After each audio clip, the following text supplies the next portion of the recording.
네. 김가람의 람바다 이어지겠습니다. 나도 모르는 사이에 이 소중한 내 아파트 관리비가 새고 있다는 사실 혹시 알고 계십니까? 우리 청취자분들 저도 그렇고 정신 단디 챙기고 한번 오늘 챙겨봐야 되겠네요. 네, 김가람의 바로 오다 보이는 법. 오늘은 공동주택관리법에 대해서 살펴보겠습니다. 김가람 변호사 스튜디오에 함께합니다. 안녕하세요. 어서 오십시오. 네, 안녕하세요. 네, 사실 뭐 관리비 내라고 하면 뭐 별 이의 없이 꼬박꼬박 연체료 붙을까봐 성실히 냈는데 이게 무슨 이야기인가 하시는 분들이 있을 것 같거든요. 어떻게 된 겁니까? 우리나라 전체 가구 중 아파트 거주 가구 비율이 2020년 인구 총조사 기준 51.5%를 넘어섰다고 합니다. 그래서 이제 아주 많은 국민의 대부분이 이제 절반 이상이 이제 공동주택에 거주한다는 것이거든요. 그래서 공동주택 입주민 사이나 이제 입주민과 관리 주체 사이에 이제 많은 갈등이 불거지고 있습니다.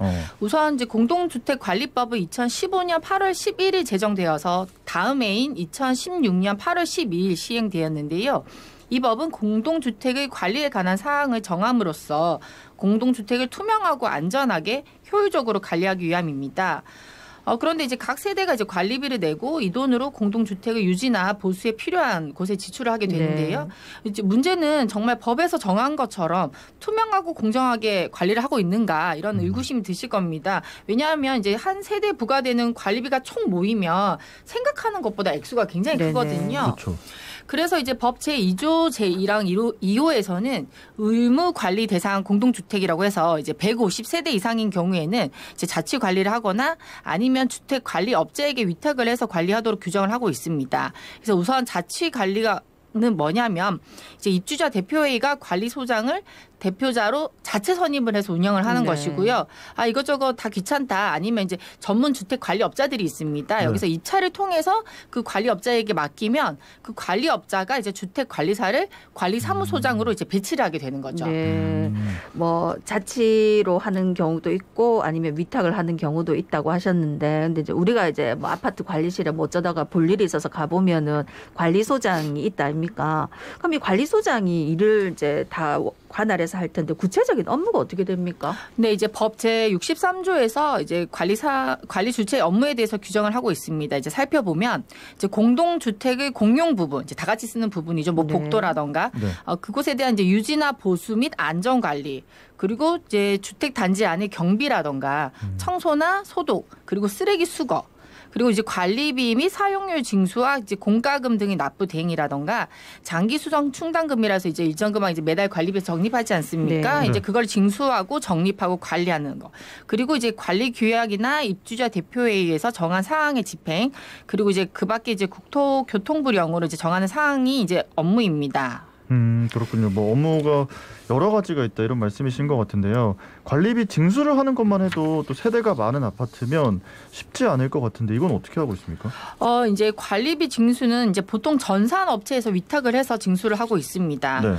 그럼 이제 그 입주민들의 자동이체 계좌번호라던가 저희가 이제 은행 가서 이제 무슨 이제 매달 어느 계좌에서 빠져나가면 좋겠다 이제 등록을 하지 않습니까? 그렇죠. 이제 계좌번호라던가 주민번호 이런 이제 개인 정보를 이제 모두 넘겨주게 되는데요.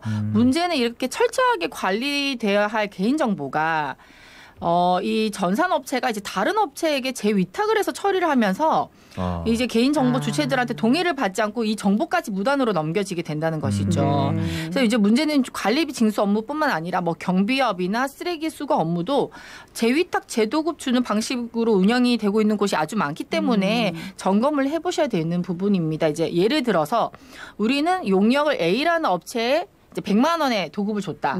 근데 실제는 B 업체가 하고 있는 거죠. 왜냐하면 A 업체가 B 업체에게 80만 원을 받고 다시 재위탁을 하는 겁니다. 그럼 사실 입주민 입장에서는 바로 B 업체랑 80만 원에 계약을 해버리면 부당하게 많은 관리비를 부담할 필요가 없는 것이거든요. 그래서 이렇게 마음대로 재위탁이나 뭐 도급을 주지 못하도록 규정이 돼 있음에도 이제 버젓이 한다던가 보통 사람들이 이제 꼼꼼히 안 살펴보니까 알아서 하겠지. 이렇게 좀 안일하게 생각을 하시는 거죠. 네.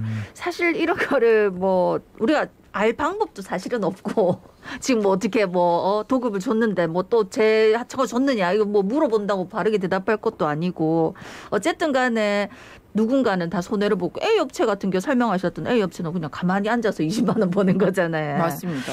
아니 그러면은 이런 것들을 사실은 관리 감독을 해야 되는 부분이 이제 관리소장이라든지 아니면 입주자 대표 회의 측일 것 같은데 어떻게 하고 있습니까? 그래서 이게 이제 마음대로 하는 게 아닙니다. 이게 법에서 어떻게 하라 이렇게 다 규정을 하고 있거든요. 그래서 이제 공동주택관리법 시행령을 살펴보면 이제 관리비 등을 집행을 위한 사업자 선정이라고 해서 어떻게 돼 있냐면 이제 관리소장이 사업을 선정하고 집행한 업무는 뭐 청소, 경비, 소독, 승강기 유지나 뭐 냉방, 난방 시설의 청소라던가 아니면 이제 공동시설, 뭐 커뮤니티 이런 거 있죠. 그래서 그런 걸 뭐 위탁한다던가 물품의 구입이라던가 뭐 잡수입 취득 아니면 보험 계약 등이 있습니다. 그리고 이제 입주자 대표 회의가 사업자를 선정하고 집행해야 하는 업무는 이제 주로 이제 하자 보수 보증금이라고 해서 이제 공사를 맡겼는데 이제 공사업자가 뭐 하자 보증금을 이제 맡겨놓는다던가 그 비용으로 지출하는 부분에 대해서는 입주자 대표회의가 반드시 해야 되고요. 네. 이제 마지막으로 이제 입주자 대표회의가 사업자를 선정하고 관리 주체가 집행하는 업무는 이제 장기 수선 충당금을 사용하는 공사, 뭐 이제 오래돼서 뭐 방수 공사라던가 네. 이제 도장 공사라던가 아니면 전기 안전 관리 업무 등이 있습니다.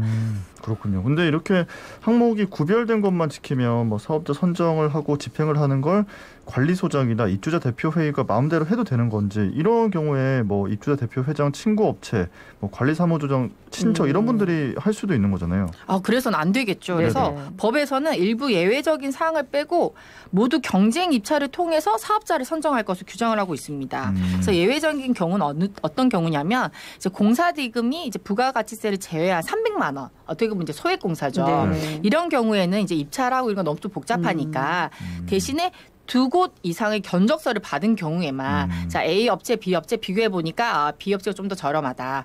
이런 경우에는 이제 수의계약으로 체결할 수 있습니다. 네, 그러니까 이제 공사나 용역 금액이 300만 원 이하면은 300만 원 미치면은 두 곳 이상 견적서 받아가지고 수의 계약할 수 있다. 요 말씀이시지요? 네, 맞습니다. 그 외에는 이제 다 입찰로 해서 공정하게 경쟁을 해서 계약을 해야 되는데 문제는 이 견적서 자체를 가공업체 를 통해서 이제 형식적으로 받는다던가 예. 실제 B 업체는 없어요. 네.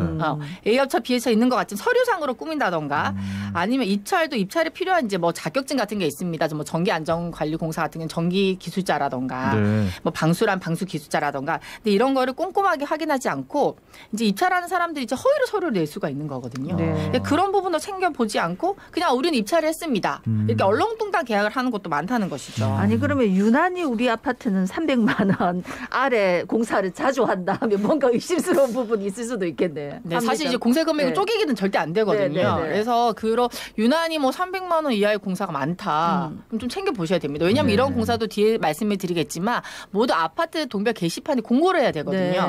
네. 휘뚜루마뚜루 이게 우리끼리만 하는 게 아닙니다. 입주민들의 관리비를 가지고 하는 거기 때문에 네. 그 입주민들에게 알려야 될 의무가 있거든요. 그리고 좀 체크를 해봐야겠다는 생각이 들거든요. 근데 이게 어길 수 있는 여지가 많이 있고 좀 공공연하게 그렇게 되는 경우가 있다고 말씀하셨는데 만약에 법을 어기고 마음대로 했을 때 처벌은 어떻게 되는 겁니까? 그래서 이제 공동주택관리법 제90조에서는 항상 법은 완벽하게 돼 있습니다, 여러분. 네. 그래서 부정행위 금지라고 해서 입주자 대표 회의랑 관리사무소장이 이제 공모를 해서 네. 왜냐하면 이제 입주자 대표회가 어떻게 보면 이제 뭐 감사도 있겠지만 이제 최종 의사 결정하는 가장 중심인 그 위치거든요. 입주자들의 대표니까. 둘이 공모를 해서 어떻게 부정하게 재물이나 재산상의 이득을 취득한 경우에는 3년 이하의 징역 또는 3천만 원 이하의 벌금을 처하고요. 그리고 이렇게 공모하지 않더라도 뭐 이제 관리 업무를 함에 있어서 뭐 부정하게 재물 또는 재산상의 이득을 취득한 경우에는 2천만 원 이하의 벌금 또는 2년 이하의 징역에 취하게 됩니다. 그리고 만약에 입주자 대표 회의나 이제 관리사무소장이 관리비나 사용료 그리고 장기 수선 충당금을 법에 정해진 용도 외로 사용하는 경우에는 네. 1,000만 원 이하의 과태료에 처하게 됩니다. 네. 아니 이제 아까도 말씀하셨지만 법은 잘 만들어져 있는데 사실 뭐 이렇게 오늘 들어도 우리가 또 어떻게 대처를 해야 될지도 사실은 잘 모르겠고. 그러면 만약에 이제 내가 오늘부터 관심이 생겼다. 네네. 이렇게 해가지고 뭐 관리 업무하고 관련된 계약서 같은 거 관리사무소에 가서 보여달라 하면 입주민도 볼 수 있습니까? 당연히 볼 수 있습니다. 그래서 법에서 계약서를 공개 규정이 있는데요. 의무관리 대상 공동주택의 관리 주체 또는 입주자 대표 회의는 선정한 제 주택 관리업자라던가 이제 위탁 맡긴 경우에는 아니면 공사나 용역 등을 수행하는 사업자와 계약을 체결하는 경우에는 계약 체결일로부터 1개월 이내에 뭐 아파트 그 아파트 자체 인터넷 홈페이지가 있을 경우에는 네. 인터넷 홈페이지 또는 아니면 없을 경우는 없는 경우가 더 많죠. 그러니까 동별 게시판에 딱 그걸 공개를 해야 됩니다. 네. 그것뿐만 아니라 이제 회계 서류라고 해서 이제 어떻게 징수가 되고 보관해서 지금 어떻게 집행했는지 이런 모든 거래 행위에 대해서 장부를 월별로 작성하고 그 증빙 서류와 함께 5년간 보관을 해야 될 의무가 있습니다. 네. 그리고 그 법에서 27조에서 어떻게 돼 있냐면 입주자 등이 그 장부나 증빙 서류 이런 걸 열람을 요구할 경우에는 반드시 응해야 됩니다. 대신에 만약에 이제 공개를 요구하는 자료에 뭐 개인의 사생활이라던가 자유라든가 이런 부분 침해할 부분이 있는 거는 이제 가리고 고지를 하게 돼 있고요. 네. 그리고 만약에 이제 이게 공개가 된 경우에는 업무의 공정한 수행에 현저한 지장을 초래하는 우려가 있다 이러면 그 부분만 가려서 할 수 있지 전체적으로 안 보여줄 수는 없습니다. 만약에 입주민들이 열람 청구나 계약서 공개를 요청을 했는데 응하지 않을 경우에는 500만 원 이하의 과태료가 부과가 됩니다. 네.